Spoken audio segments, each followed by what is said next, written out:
Lucas, capítulo 8, versículo de número 4. Diz assim a palavra de Deus: Quando uma grande multidão se reuniu e pessoas de todas as cidades vieram até Jesus, ele disse por parábola: Um semeador saiu a semear, e ao semear, uma parte caiu à beira do caminho.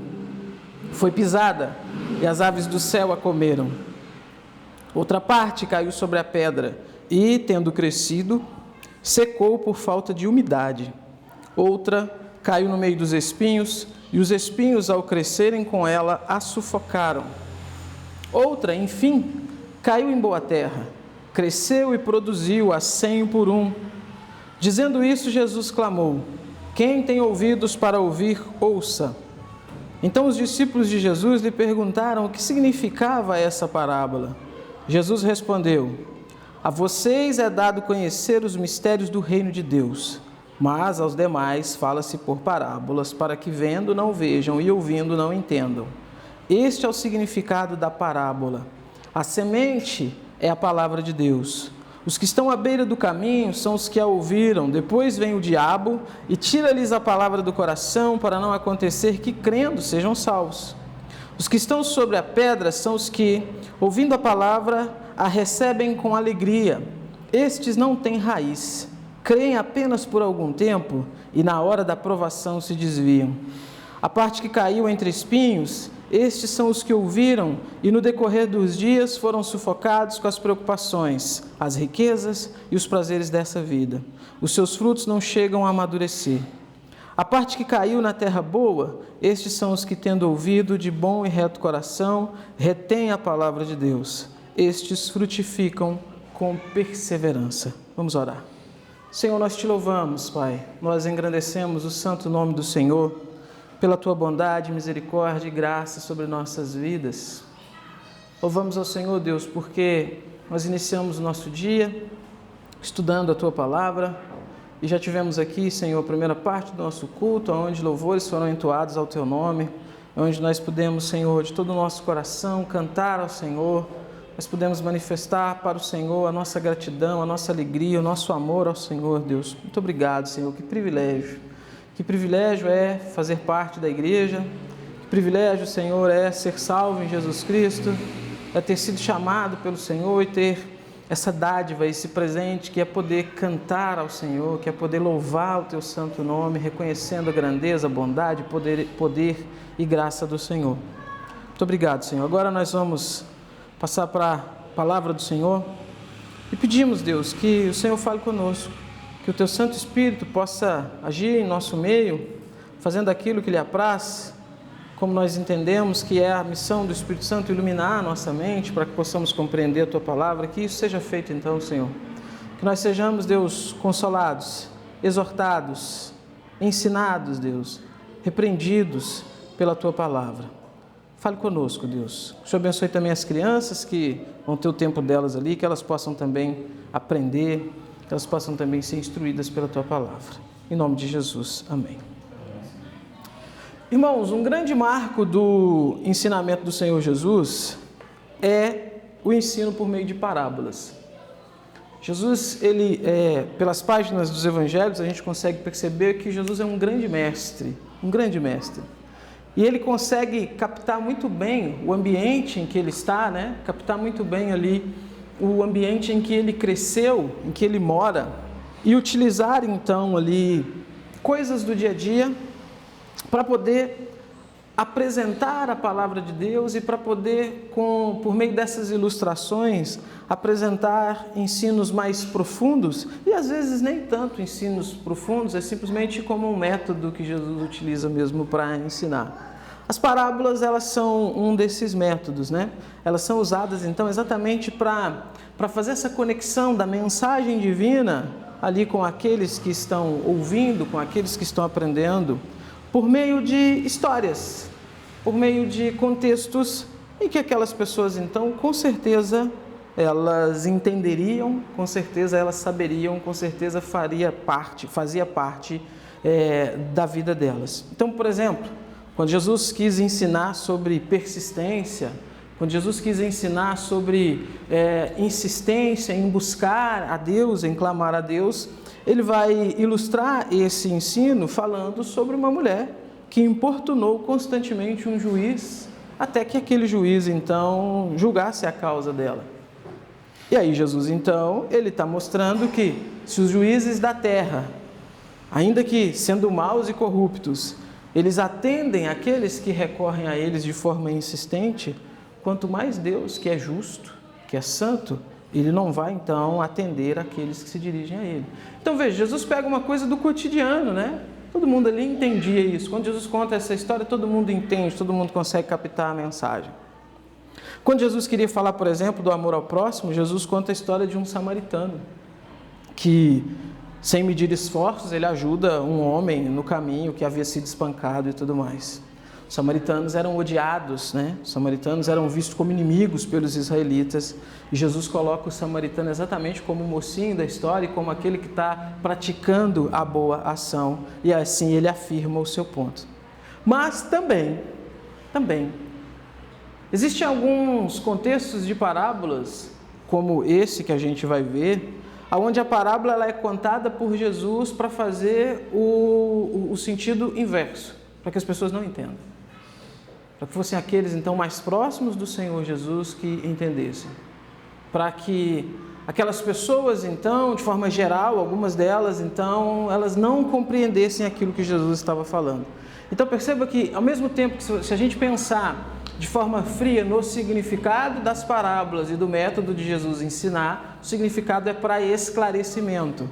Mas, ao mesmo tempo, Jesus consegue utilizar isso, então, que era um método de esclarecimento, para acobertar algumas coisas e deixar essas coisas exclusivas ali para os seus discípulos. E é Jesus, né? É Jesus que faz isso. Ele, enfim, ele é mestre. A gente vai seguir um pouquinho por essa parábola aqui hoje. O que nós temos aqui? Nós temos, então, após Lucas registrar para a gente, como a gente viu na semana passada, as diversas mulheres que seguiam o Senhor Jesus, diversas mulheres que ajudavam ativamente o ministério do Senhor Jesus, Lucas, seguindo o seu registro, então, desse ministério, desse trabalho do Senhor Jesus, ele vai dizer, olha, versículo 4, quando uma grande multidão se reuniu e pessoas de todas as cidades vieram até Jesus, ele disse por parábola. Um ponto interessante aqui, irmãos, que a gente já começa vendo e aprendendo com Jesus, é que Jesus sempre aproveitou as grandes multidões para ensinar. Ele sempre aproveitou, você sempre vai ver essa característica nos evangelhos, quando os evangelhos vão dizer de grandes multidões seguindo Jesus, de alguns momentos em que as multidões estão ali apertando, ele para e ele traz algum ensinamento.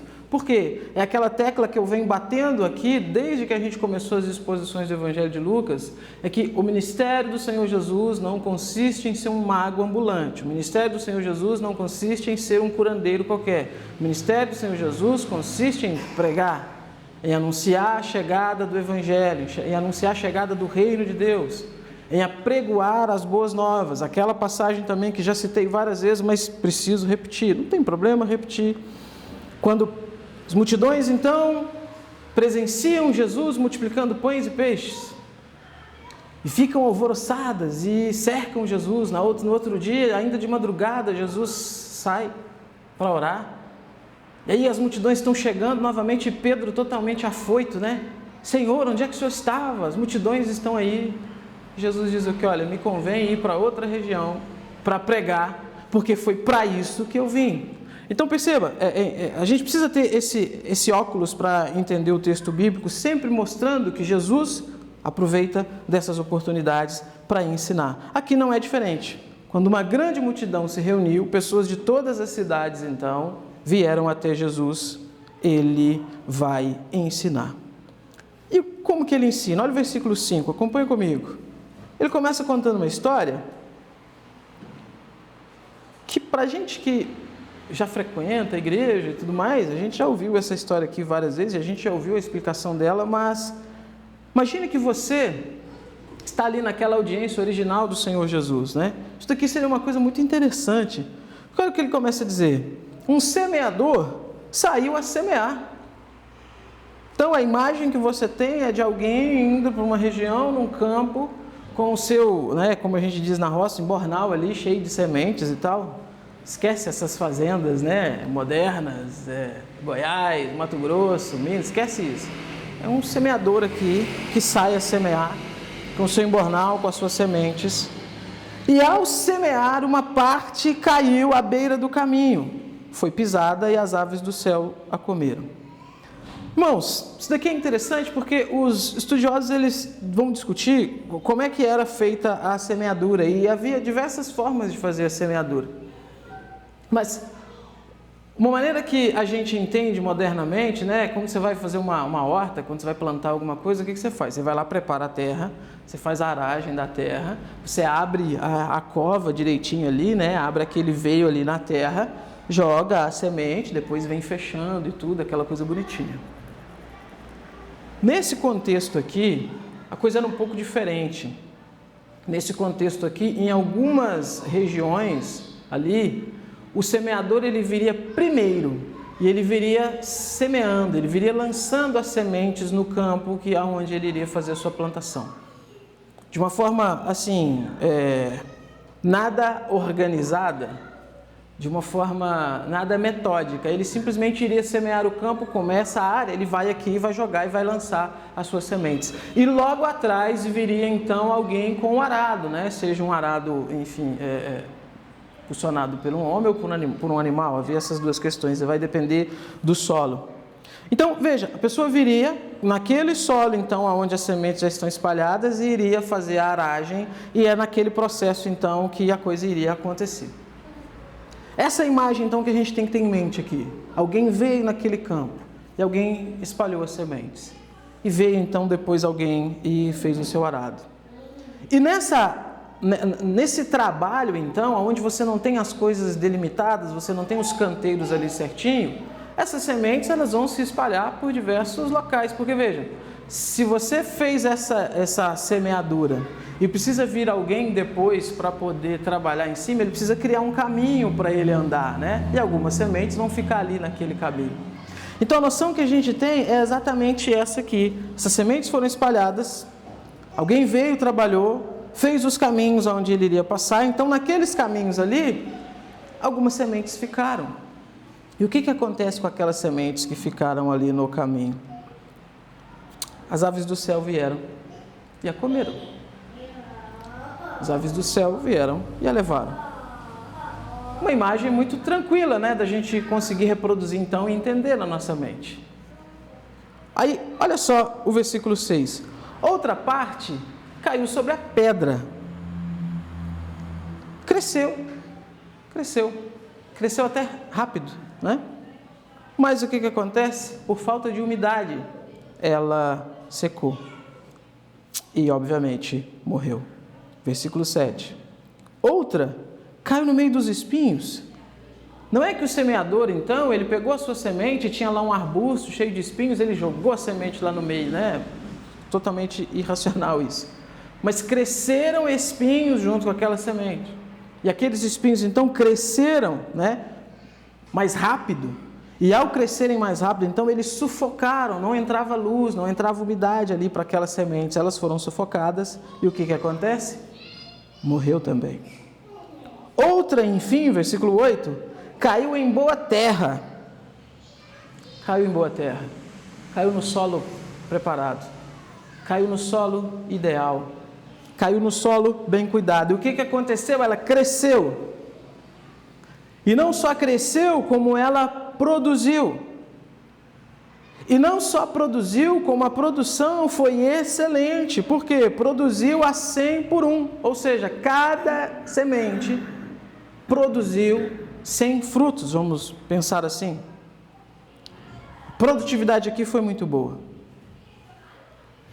Dizendo isso, Jesus clamou, e é interessante porque o clamou aqui dá a ideia de um grito, dá a ideia de um brado, né? Então Jesus está ali diante das multidões contando essa história e de repente ele dá aquele brado: quem tem ouvidos para ouvir, ouça!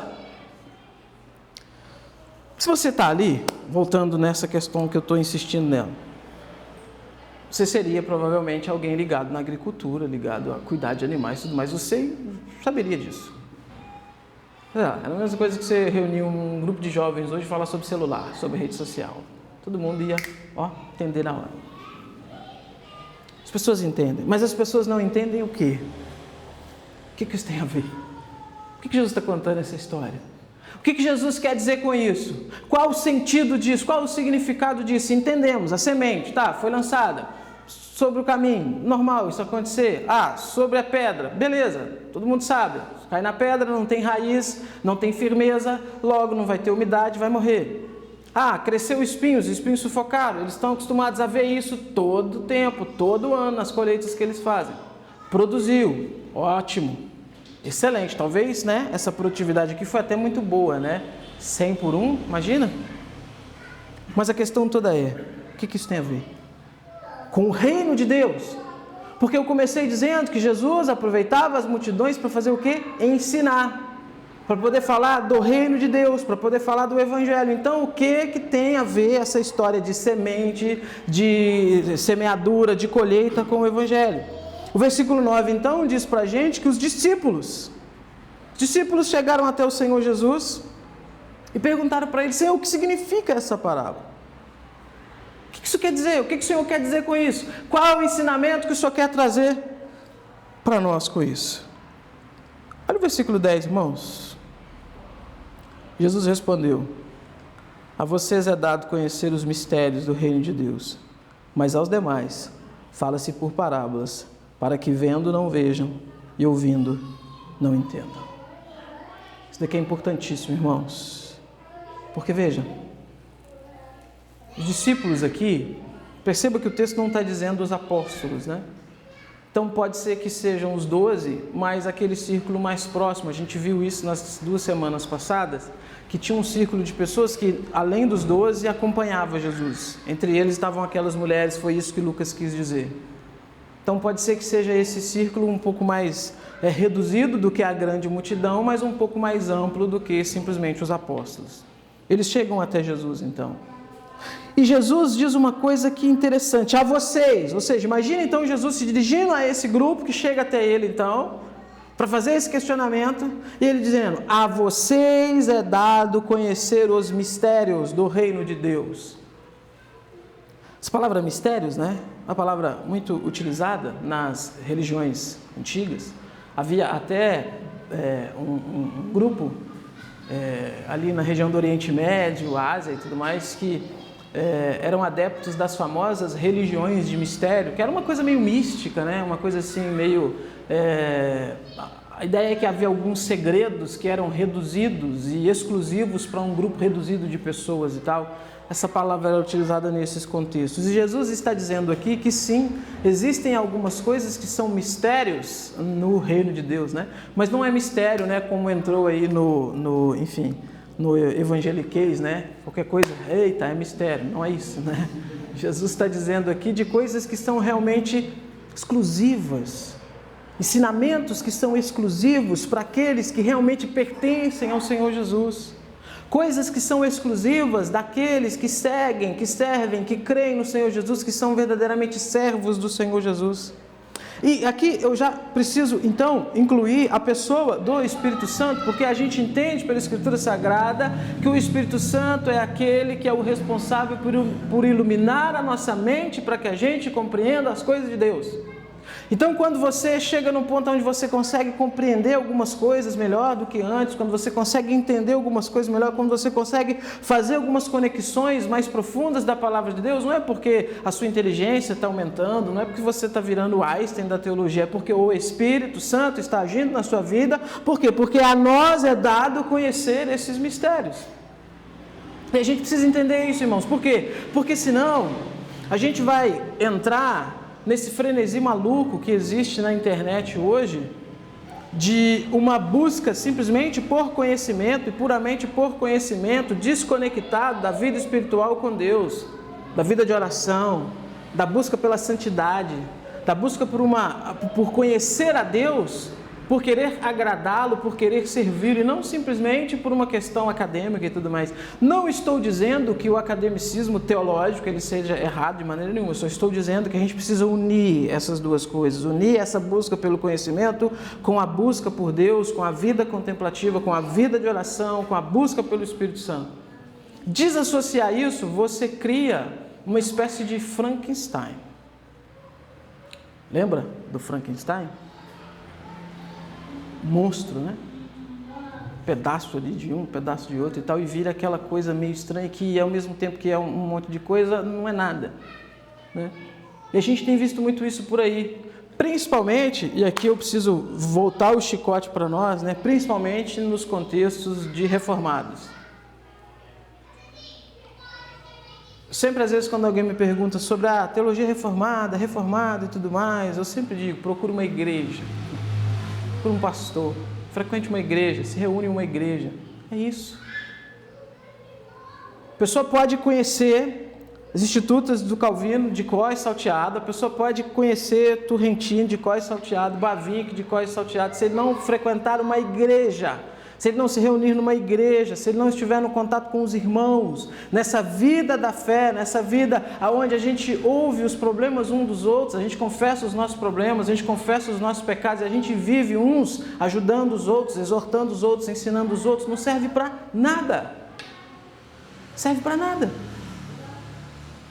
Então, a gente precisa pensar nisso, sabe? A nós é dado sim conhecer os mistérios do reino de Deus, com certeza, somos discípulos, somos servos do Senhor, estamos próximos ao Senhor, mas a gente precisa ter isso claro na nossa mente. É uma dádiva de Deus, é um presente de Deus, é graça de Deus, é misericórdia de Deus, é amor de Deus. Jesus segue então. Mas aos demais, fala-se por parábolas, para que vendo, não vejam, e ouvindo, não entendam. Abra sua Bíblia comigo, por favor. Profeta Isaías, capítulo 6.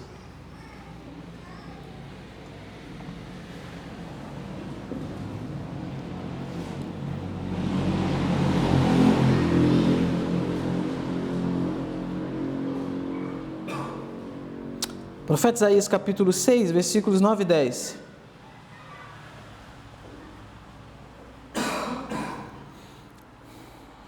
O profeta aqui diz o seguinte: Então ele disse: Vá e diga a este povo, ouçam, mas sem entender. Vejam, mas sem perceber. Torne insensível o coração deste povo, endureça-lhes os ouvidos e feche os olhos deles, para que não venham a ver com os olhos, ouvir com os ouvidos e entender com o coração, e se convertam e sejam curados. Irmãos, Jesus está aqui parafraseando o profeta Isaías, né? Ou parafraseando, não citando, né, o profeta Isaías. Provavelmente fazendo uma leitura da Septuaginta desse texto. E Lucas, como é de sua característica, Lucas ele não é igual a Mateus. Mateus, quando vai citar algum texto dos profetas, ele cita ipsis literis ali, vai citar direitinho. Lucas, ele toma a liberdade de reduzir, de adaptar e tudo mais. E é isso que Lucas faz aqui, quando ele coloca essa citação aqui em Jesus. A ideia aqui, irmãos, é que então existe um contexto onde as pessoas elas vão ouvir a palavra de Deus, elas vão ter contato com a palavra de Deus, elas vão ser expostas à palavra de Deus, mas esse contato, essa exposição vai fazer com que eles vejam sem perceber, vai fazer com que o coração deles se torne cada vez mais insensato e endurecido, vai fazer com que os olhos sejam fechados para que não venham ver, os ouvidos também sejam fechados para que não venham entender, para que não se convertam e sejam curados. Isso daqui é muito sério, irmãos. Por quê? Porque veja, o ser humano, nos seus delitos e pecados, a gente fala isso aqui também constantemente e não tem problema repetir, não tem problema. Você toma café, come arroz com feijão todo dia, então não tem problema repetir a palavra de Deus. O ser humano é mau, inimigo de Deus. O ser humano se acha autossuficiente. O ser humano é o indivíduo da criação de Deus aí mais arrogante, depois de Satanás. Alguns estão até meio junto ali. Existe essa arrogância, existe esse orgulho, existe essa busca constante pela autossuficiência. Se você pegar, qual que é a grande frase dos nossos dias, da nossa geração? Seja o que você quiser. Faça o que te faz feliz. Busque a sua felicidade. Busque a sua satisfação pessoal. Corra atrás dos seus sonhos. Corra atrás dos seus objetivos. E ainda aparece alguns ainda, enfim, em locais que se parecem com igrejas, né? Em contextos que se parecem com igrejas, para ajudar nisso. Para dizer que a pessoa precisa buscar isso, porque Deus vai fazer isso pela pessoa. Uma grande bobagem. O que o ser humano precisa entender é que o maior perigo para ele é ele mesmo. O maior inimigo dele é ele mesmo. É a sua natureza que é caída, que é depravada. É a sua natureza que é má, que é sim inimiga de Deus. Ah, não, mas que isso? Nunca fui inimigo de Deus, eu sempre gostei de Deus. Errado. Quando a gente não servia a Deus e a gente até imaginava que gostava a Deus, frequentava alguns templos religiosos e tudo mais, a gente não estava nem aí para Deus, a gente estava buscando satisfação para nós mesmos. E a gente acabava criando um Deus de acordo com o nosso próprio coração, de acordo com a nossa própria ideia, de acordo com a nossa própria mente. Conversa com as pessoas. Pergunta para as pessoas, fale para mim sobre Deus. Sei lá, né? Sai pela rua e pergunta, fale para mim sobre Deus. Como que as pessoas respondem? Ah, não, Deus para mim é assim. Ele é assim, Ele é amor, aí Ele é graça, aí Ele é misericórdia, Ele é isso, Ele é aquilo outro. Ah não, Deus para mim tem que ser assim. Existe aquele que vai dizer que Deus para ele é amor, é graça e misericórdia. Existe aquele que vai dizer assim, não, Deus para mim é organização, é moral, é ética, é punição aos malfeitores. Mas você percebe que está cada um falando de si mesmo. Está cada um meio que dizendo assim, olha, se eu fosse Deus, eu seria assim, assim e assim. Ou um Deus legal, no meu ponto de vista, é um Deus que é assim, assim, assim. E aí, qual que seria a resposta, né? Qual que deveria ser a resposta quando as pessoas perguntam quem é Deus?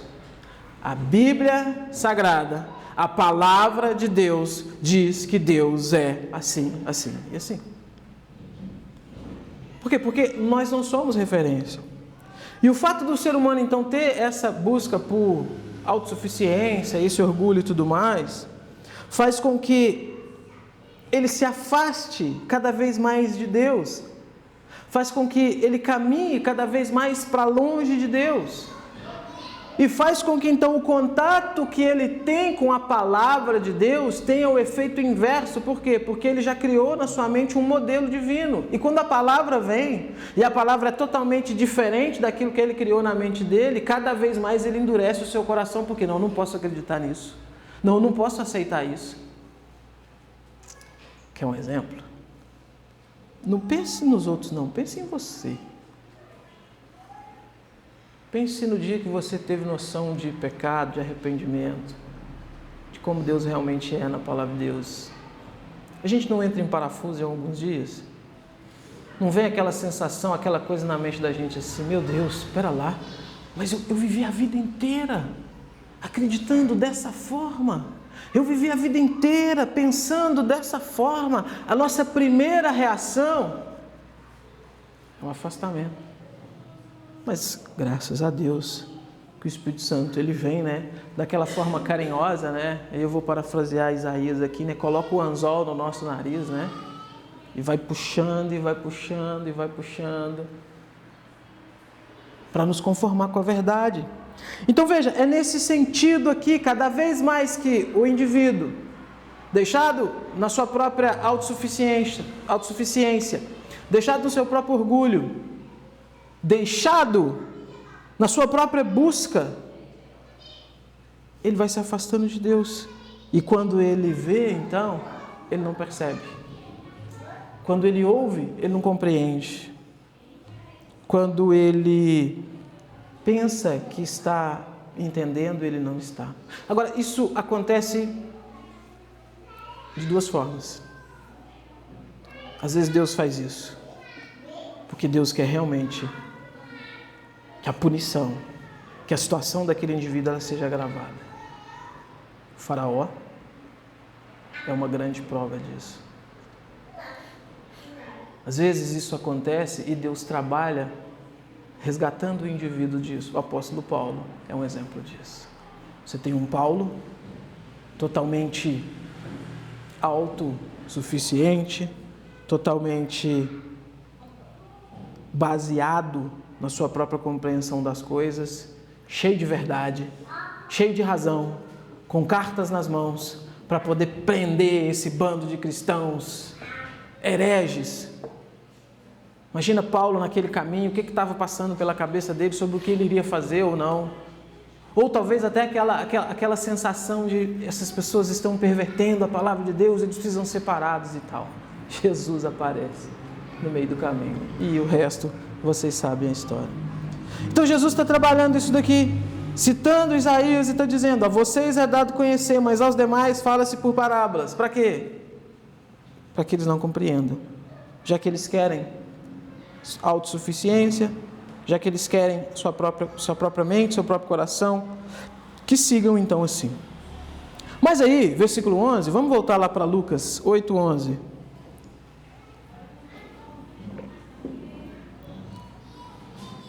Jesus vai explicar, né? Jesus vai explicar para eles.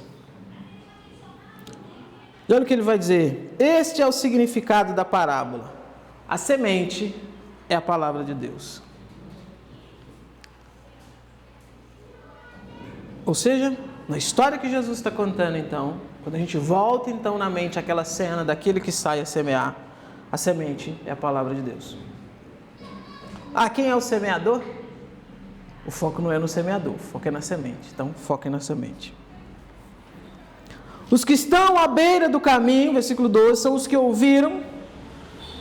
Depois vem o diabo, tira-lhes a palavra do coração para não acontecer que crendo sejam salvos.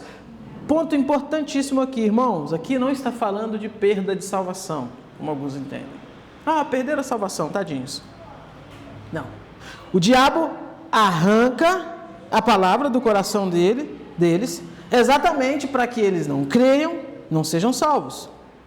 Então veja, esses que estão à beira do caminho, que as aves vêm, então, a ilustração que Jesus usa são as aves, são aqueles que estão ouvindo, são aqueles sim que têm contato com a palavra de Deus, são aqueles que ouvem, são aqueles que são expostos à palavra de Deus, são aquelas pessoas então que você fala sobre eles da palavra de Deus, você prega para eles a palavra de Deus, e eles até te ouvem, né?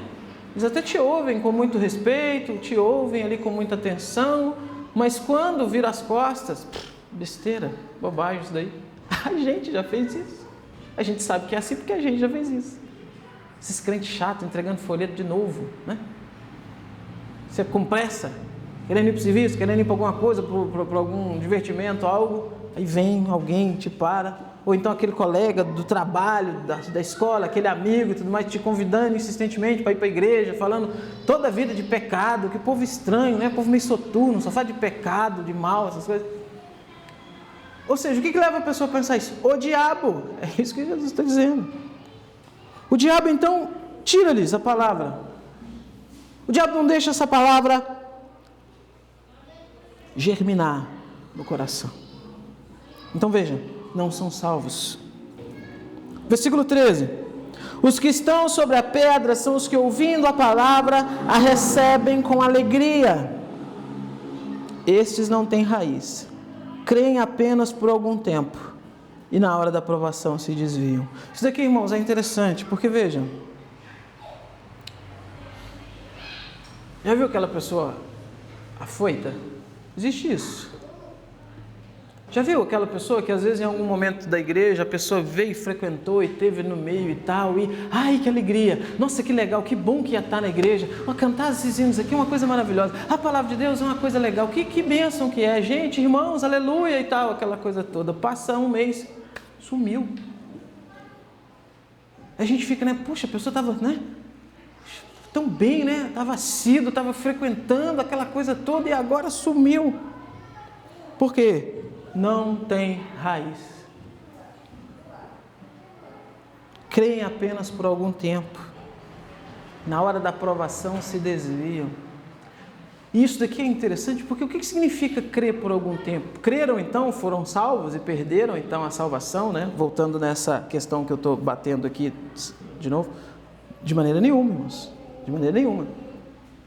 Existe a fé que é produzida no nosso coração pelo Espírito Santo, onde o Espírito Santo vem, trabalha no nosso coração de uma forma sobrenatural. Ele primeiro então regenera esse indivíduo que está morto nos seus delitos e pecados.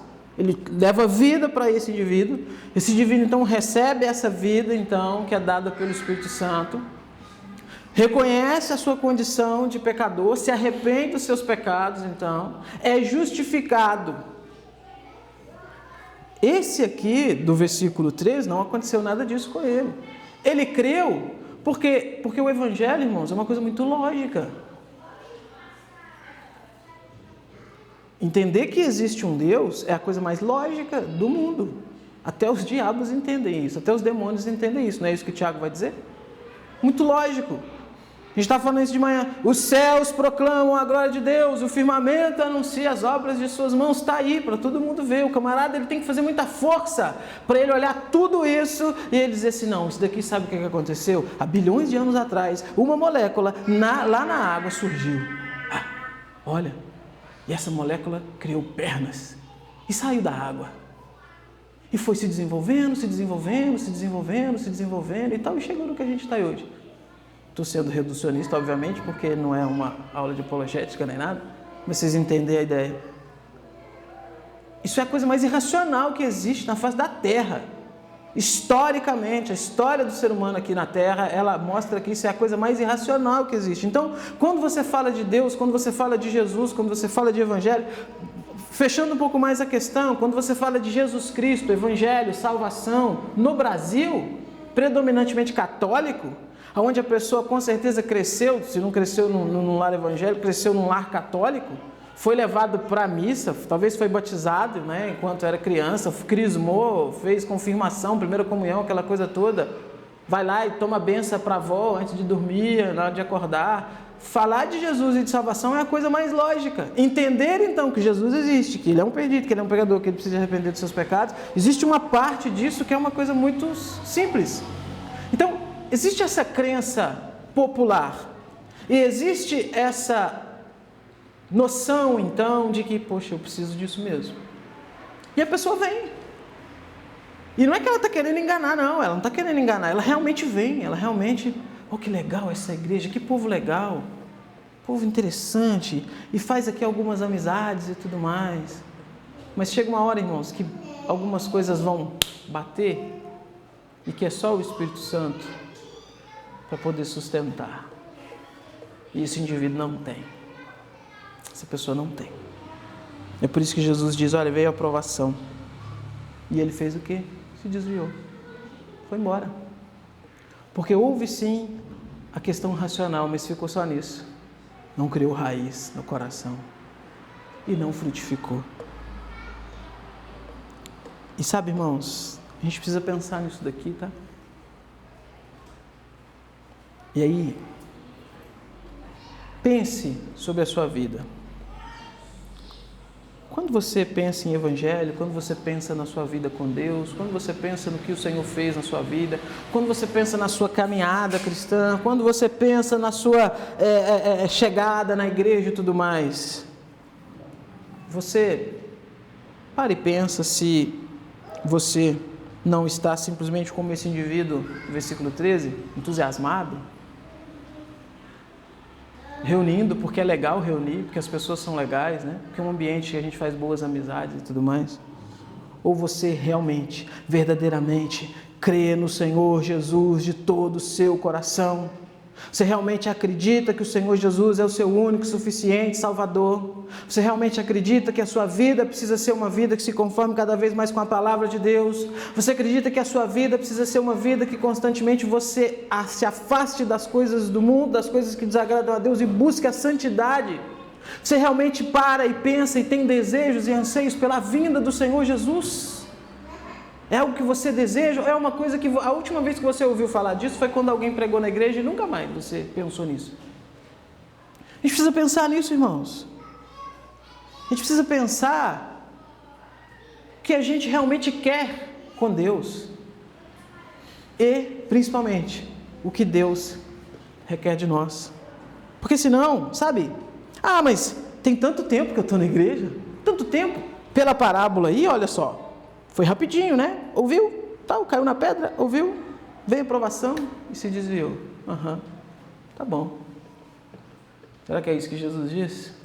Naquele dia, muitos me dirão: Senhor, no teu nome nós expulsamos demônios, no seu nome nós curamos enfermos, no seu nome nós fizemos sinais e maravilhas. E ele diz o quê? Eu nunca vos conheci. Vocês nunca tiveram parte comigo.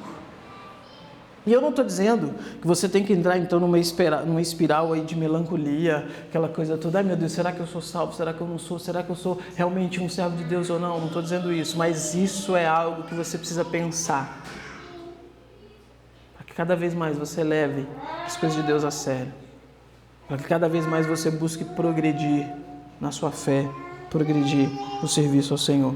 Versículo 14: a parte que caiu entre espinhos, estes são os que ouviram, e no decorrer dos dias foram sufocados com as preocupações, as riquezas e os prazeres dessa vida. Os seus frutos não chegam a amadurecer. São semelhantes, né? Os casos do versículo 13 e do versículo 14, eles são semelhantes. Enquanto o do versículo 13, o que faz ele desviar são as provações, então provavelmente algum sofrimento, alguma questão nesse sentido, quando a fé dele é testada, aprovada. O do versículo 14, o que faz ele, então, não gerar frutos, esses frutos não amadurecer, são as preocupações. E preocupações aqui é no sentido de as coisas que ocupam a mente daquela pessoa, que pode ser coisas boas, do ponto de vista humano, obviamente, né? Como podem ser coisas ruins. Podem ser, por exemplo, riquezas, os prazeres dessa vida. Quais são as suas preocupações diárias? O que ocupa a sua mente diariamente? Se você, fizer um relatório no final do dia, né? A gente conseguisse, né? Mas enfim. Tudo aquilo que você pensou desde que o dia amanheceu até a noite, o que tem ocupado constantemente a sua mente? Porque sabe, irmãos, se tem uma coisa que pode acontecer, é a gente ser sufocado por um monte de coisas.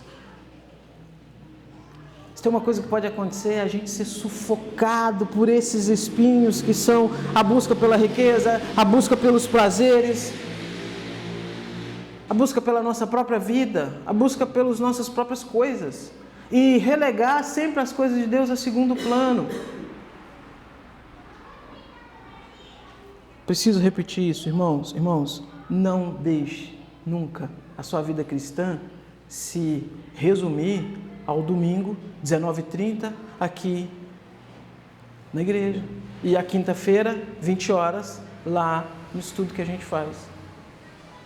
Se a sua vida cristã está resumida a isso, você está correndo um sério risco. Precisa acender um alerta vermelho aí, você precisa reconfigurar. Por quê? Porque isso é um sinal de que você está sufocado. Sufocado. E tem uma coisa interessante aqui, porque veja, esse indivíduo do versículo 14, que é sufocado, o texto diz que os frutos dele não chegam a amadurecer. Então veja, ele não tem crescimento, ele não tem desenvolvimento. E a vida cristã, irmãos, ela é uma vida de frutificação. Não estou dizendo frutificação naquele sentido, né? Irmão, eu fui convidado para pregar em tal lugar, preguei e 19 almas se converteram. Vou contabilizar aqui 19 almas. Aí depois lá na frente você escreve um livro. Converti tantas almas na minha trajetória cristã. Bobagem, por quê? Porque nós não convertemos ninguém. Nós somos simplesmente um instrumento que Deus usa para que as pessoas se convertam. Nós? Quer ver se você tem poder para converter alguém? Vai no cemitério, chega diante de uma tumba lá e fica assim: morto, levanta, morto, levanta. É ridículo, né? Eu sei, mas morto, levanta. É a prova de que você é inútil para converter alguém. É o Espírito Santo que faz essa obra e ele usa a nossa mensagem, a nossa pregação. Então, quando a Bíblia fala sobre frutificar, não é nesse sentido que você tem que ficar contabilizando, mas frutificar, irmãos, é desenvolver na fé cristã. A gente precisa desenvolver, a gente precisa acordar para a vida cristã. Falei isso aqui outro dia sobre o culto, lembram? Eu vou assistir o culto. Que coisa, não? Vou começar a fazer um teatro aqui então, né? Algumas peças e tudo mais. Culto a gente não assiste, a gente participa, a gente cultua. É verbo, né? A gente está ativo, cultuando, ou seja, eu estou aqui prestando a minha adoração a Deus. Quando eu canto, quando eu oro, quando eu sou alimentado pela palavra de Deus. Mas eu queria contribuir para alguma coisa para a igreja, porque eu não contribuo em nada para a igreja e tudo mais, para eu poder gerar frutos e tudo. Meu irmão, seja um crente de verdade. A maior contribuição que você pode dar para a igreja é você ser um crente de verdade. Para mim que sou pastor, vou adorar. Vou ficar feliz demais. Seja um crente fiel a Deus. Busca obedecer os mandamentos do Senhor. Frutificar é isso. Frutificar não é simplesmente coisas que a gente está contabilizando, então, para colocar numa agenda e apresentar para Deus e chegar para Deus e descarregar lá o caminhão diante dele e dizer: olha, Senhor, que grandes coisas eu fiz. Quer frutificar, então? Quer ser uma semente que deu vários frutos? Seja um bom marido. Ame a sua esposa como Cristo amou a igreja. Seja um bom pai. Ensine a palavra de Deus para os seus filhos. Instrua os seus filhos no caminho do Senhor. Seja uma boa esposa. Seja um bom filho, obediente aos seus pais, submisso aos pais. Seja um bom empregado, dê um testemunho cristão no seu trabalho, seja um bom patrão, seja um bom colega de trabalho, seja um bom cidadão, seja alguém na sua vizinhança que as pessoas te veem como um bom cidadão. E veja, eu não estou dizendo que você tem que buscar ser alguém que as pessoas vão te amar, vão te aplaudir e tudo mais, que isso não condiz com ser crente, né? Ser crente não condiz com ser aplaudido e tudo mais. Por quê? Porque uma hora a palavra de Deus ela vai ter que prevalecer no contexto das pessoas e você não vai ser benquisto nem aplaudido. Mas seja um bom cristão na perspectiva divina. Seja um bom cristão de acordo com a ótica divina. Deus nos livre de ser um bom cristão de acordo com a ótica desse mundo, né? As pessoas começarem a elogiar a gente demais é meio perigoso. É um sinal que a coisa não está indo muito bem, né? Seja um bom cristão, frutifique. Agora, qual que é o problema desse indivíduo aqui do versículo 14? É coisa demais, está sufocado demais. Na busca de riquezas, na busca de prazeres, na busca de satisfação pessoal, na busca de um monte de coisa. E vai sufocando, sufocando, sufocando, sufocando. E aí? Versículo 15. A parte que caiu na terra boa. Estes são os que, tendo ouvido de bom e reto coração, retêm a palavra. Estes frutificam com perseverança. Perceberam uma coisa aqui, irmãos? Os solos são diferentes. Os solos são diversos. A semente é a mesma. É o que Jesus começou dizendo no versículo antes. A semente é a palavra de Deus, ponto. E ainda que a gente fale dos solos, porque essa é a aplicação para nós, mas o foco da passagem aqui é falar dessa semente. Porque a gente não pode negar a nossa responsabilidade, né? É aquela discussão que as pessoas sempre têm, Deus é soberano ou o homem é responsável, né? Veja, essa é uma pergunta que a Bíblia nunca se preocupou em responder, por quê? Porque essas duas coisas nunca andam separadas. Não é ou uma coisa ou outra. Deus é soberano e nós somos plenamente responsáveis. Plenamente responsáveis. Mas a Bíblia não diz que o Senhor escolhe, que o Senhor elegeu lá desde a fundação do mundo e tudo mais. Então, como que fica? Bom, a Bíblia diz isso, realmente. Essa é a linguagem bíblica, que a gente crê nisso de todo o nosso coração, é o que está na nossa confissão de fé, é o que está na Bíblia. Mas sabe, a Bíblia nunca disse que você tem que sair por aí igual um Sherlock Holmes com uma lupa, analisando assim, deixa-me ver, você é escolhido, você não. Bíblia nos chama a pregar.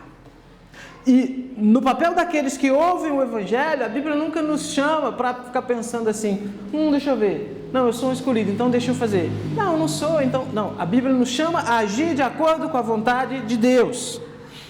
É por isso que o foco aqui de Jesus está na semente que é a palavra de Deus, porque essa semente, que é a palavra de Deus, ela vai fazer aquilo que lhe apraz de acordo com a vontade de Deus. E ainda que o foco não seja no semeador, né, da parábola, mas trazendo para o nosso papel como sendo aqueles então que ensinam, que pregam a palavra de Deus enquanto cristãos, o que fica para a gente é: ensine, pregue, exorte. Lembra de Paulo falando a Timóteo? Pregue a tempo e fora de tempo, insista, exorte. Porque não cabe a nós decidir qual que é o solo, não cabe a gente ficar pensando assim, aquele ali, olha, você infelizmente, você é aquele lá da parábola de Jesus, você é aquela semente que caiu sobre a pedra, você não é o Espírito Santo, você não é Deus. O que a gente é chamado para fazer, irmãos, é quando a gente vê um irmão com dificuldades, é ajudá-lo, ainda que sim, que seja por meio da exortação, sim, é papel nosso. Exortar, instruir, mas é isso, instruir na palavra de Deus, nessa semente poderosa que é a palavra de Deus, para que a palavra de Deus então, ela frutifique, para que nós nos ajudemos uns aos outros, como eu comecei falando aqui. O versículo 15 fecha mostrando isso. Caiu na terra boa, aqueles que ouviram e de bom e reto coração retiveram a palavra de Deus.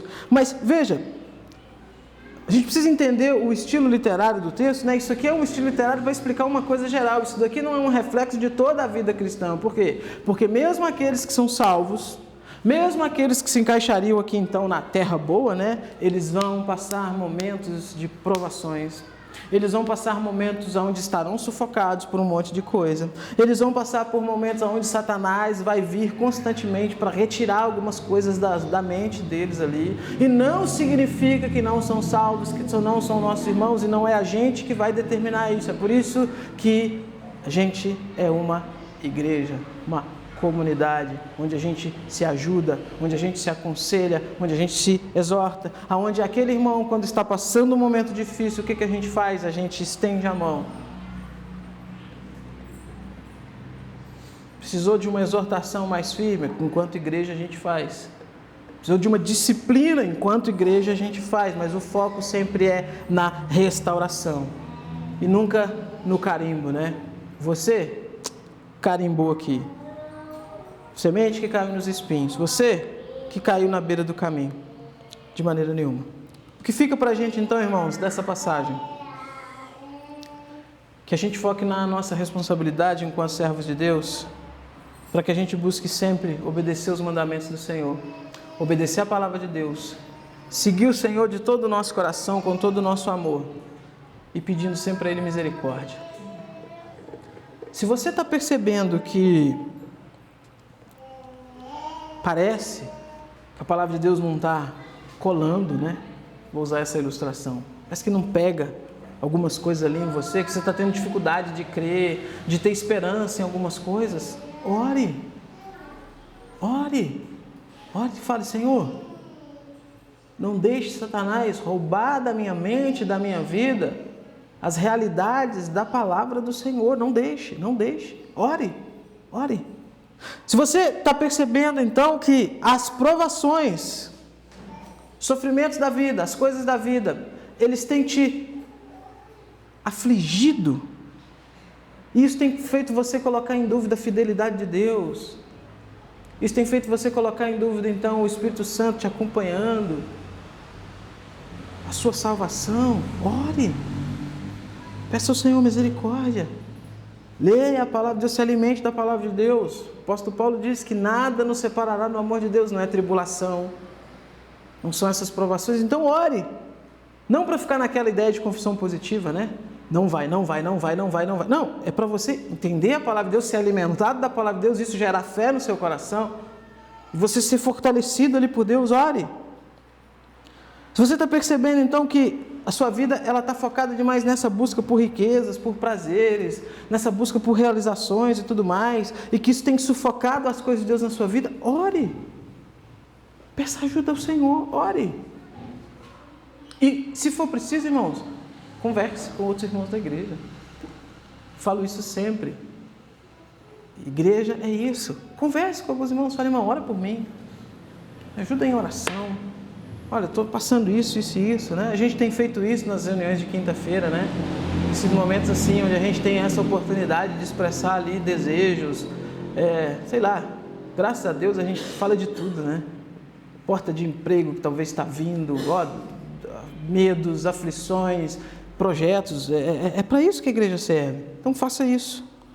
E se você, de forma geral, é um cristão, ore. Ore. Peça a Deus para que Ele te ajude a frutificar constantemente para a honra e glória do nome dEle. Sempre.